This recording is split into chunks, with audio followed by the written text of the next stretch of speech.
The city is one step closer to opening the homeless facility at Sand Island. The State Land Board gave the nod to the plan today with some conditions. KITV4 Catherine Cruz has the latest developments. Expect to see a structure like this to be used as a canopy or shelter for homeless families at Sand Island. It will be courtesy of Honolulu firefighters. The fire department owns a very large tent which they use to cover their trucks, and so we're going to be borrowing their tent. City officials provided new details today as the State Land Board gave the nod to a 3-year lease, despite objections by some community members over the plan.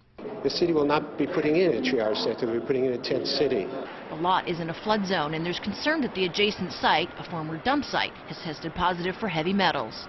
We as taxpayers will foot the legal bills, and so in my view the state should not enter into this with the city because it's defective and because the city has misrepresented what they're doing on the land. The neighboring Kehi Educational Training Center, used by the University of Hawaii, the Honolulu Community College, and Polynesian Voyaging Society, actually has plans to expand its facility and use the contaminated area for storage once it's cleared and paved.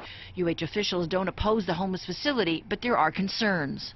The issues that we have is access, security, understanding the relationship of the new facility with the existing people that do live there. There's people that live overnight in the boat launch area. There's people that live under the kiawe trees. Under the conditions imposed by the board, the city would be exempt from an environmental assessment, provided it only uses the lot for 3 years. City and county is responsible for adequate security, to follow through with the representations they've made about getting more public input and getting more input from other public agencies prior to occupancy, and quarterly thereafter there'll be a report to the chair.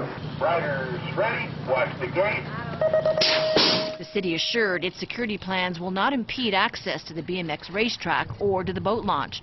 It again stressed its intention to work with state officials to minimize any impacts of any hazardous dust or dirt on the facility. If the DOH can't sign off on it, we're not going to go. That's all there is to it. And a number of people today indicated they may file for a contested case hearing, which could in theory delay the city's plans. But the board indicated that that contested case process may not apply to state leases. So the city might be able to move quickly to clear that land. Back to you.